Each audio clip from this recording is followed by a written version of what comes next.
ऐसे unused support को identify करने के लिए। आरएसआई का इस्तेमाल अब किया जाता है ताकि हम अनयूज्ड सपोर्ट को यूज कर सकें, उन्हें लेवल्स में समझ सकें, और वो इस तरीके से ऐसे मार्केट में अपने आप को बाहर निकाल के लाते हैं कि हम उनको स्ट्रेट में नहीं समझ पाते। इसीलिए ट्रेंड लाइन का इस्तेमाल किया जाता है। ये एडवांस में बता रहा हूं मैं आपको। मार्केट टेढ़ी जा रही है तो ट्रेंड लाइन नहीं लगाते, उसका रीजन क्या है। अब अगर मैं यहां से बोलूं आपसे कि भाई मार्केट में कभी भी जो ये सपोर्ट है ये कभी यूज ही नहीं हुआ, यहां पर ये कभी यूज ही नहीं हुआ मार्केट में, मैं ऐसे बोलूँ आपसे, तो ये जो हम यहाँ पर ऐसे ट्रेंड लाइन लगा रहे हैं इसका मतलब क्या है, इसे क्यों लगा रहे हैं? बिकॉज द आरएसआई ये हमें इसके बारे में बताता है।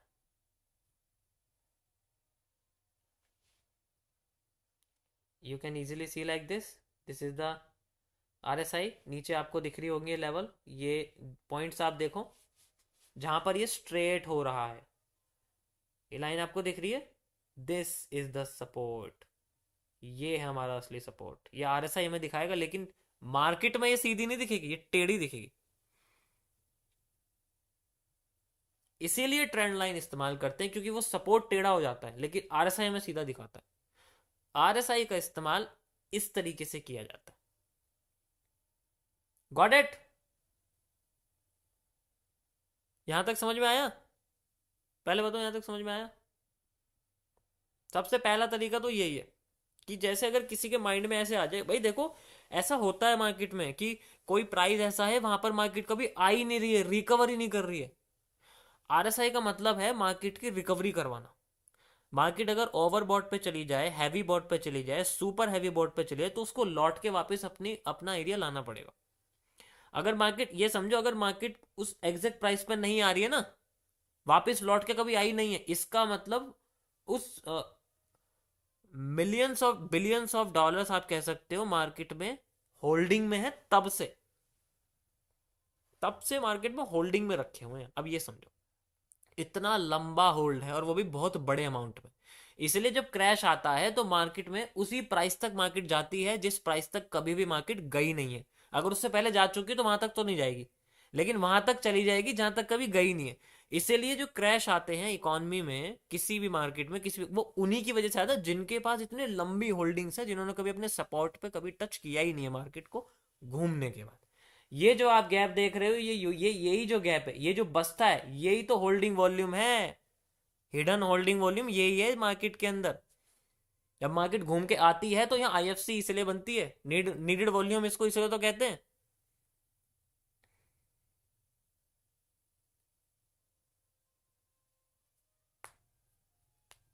समझ आया?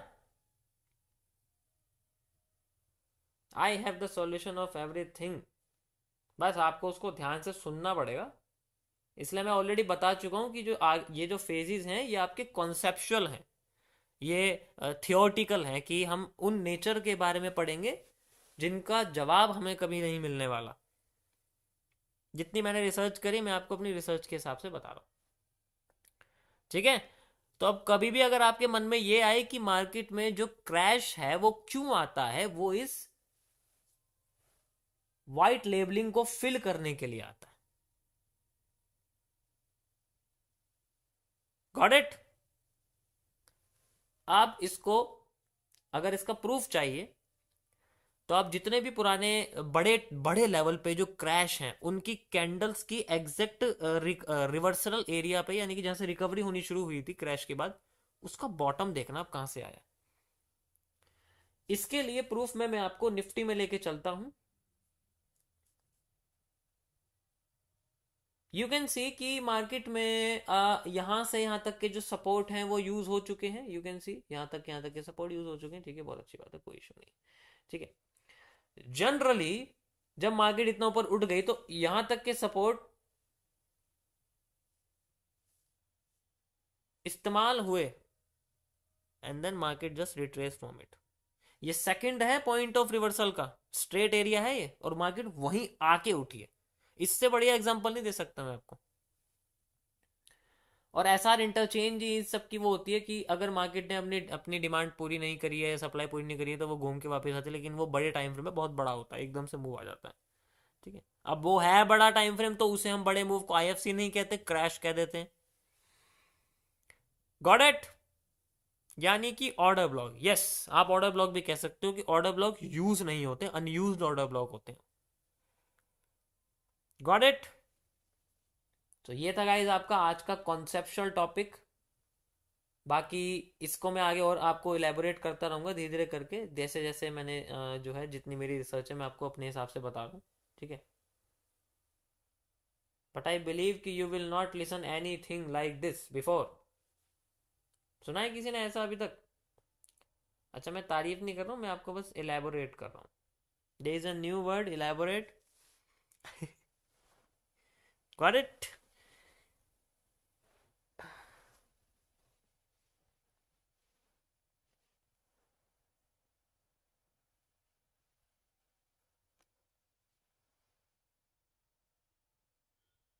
परफेक्ट। वेलकम वेलकम सभी को, वेलकम।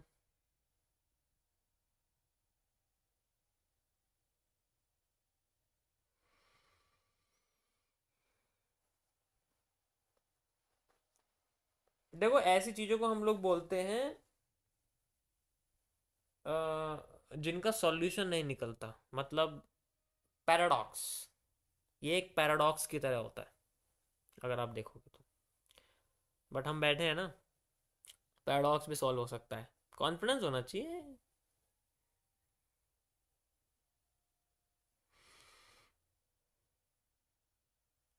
मजा आया?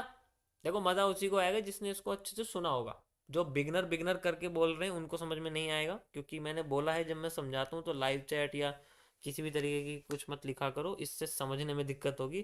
फिर बाद में तंग करते हो कि ये क्या बोल दिया आपने, नहीं समझ में आया। यस।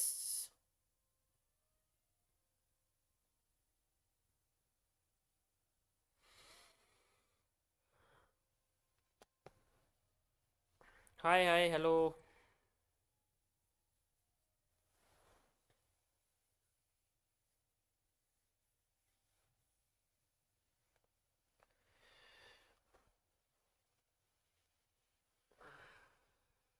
थोड़ा सा बिजी मैं रहने लग गया हूँ, but I will take time. Where is my pen? Oh.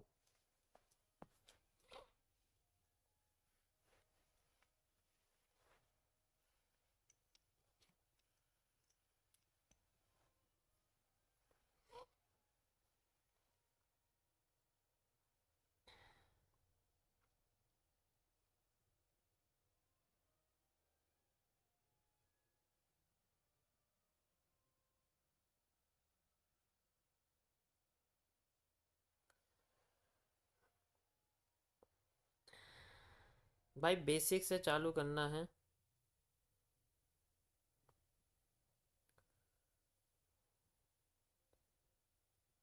भाई देखो, जिनको एमएमसी से रिलेटेड दिक्कत है, आप एक काम कर सकते हो। आप मेरे चैनल की जो सबसे पहली वीडियो आपको दिखेगी, ठीक है, उस पर आप जा सकते हो एमएमसी के ऊपर, जिसमें थंबनेल में मेरे ही फोटो, वीडियो सी, फोटो सी लगी हुई है।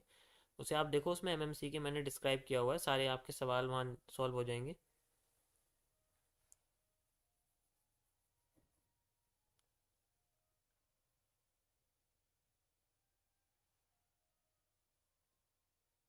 ठंडा खाना मत खाया करो भैया, हमारे सामने खा लो, नज़र नहीं लगाएंगे हम। नहीं, ऐसा कुछ नहीं है, वो दोबारा गर्म कर देंगे ना।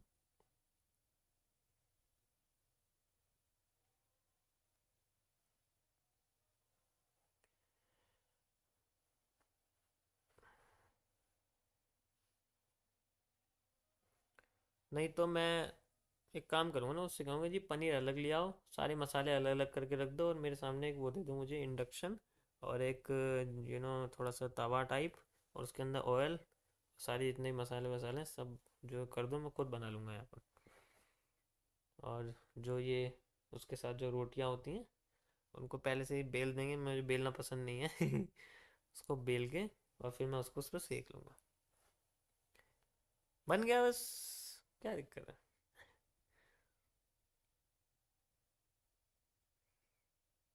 ये कौन है जो मेरी स्ट्रीम पे स्वाद ले रहा है भाई?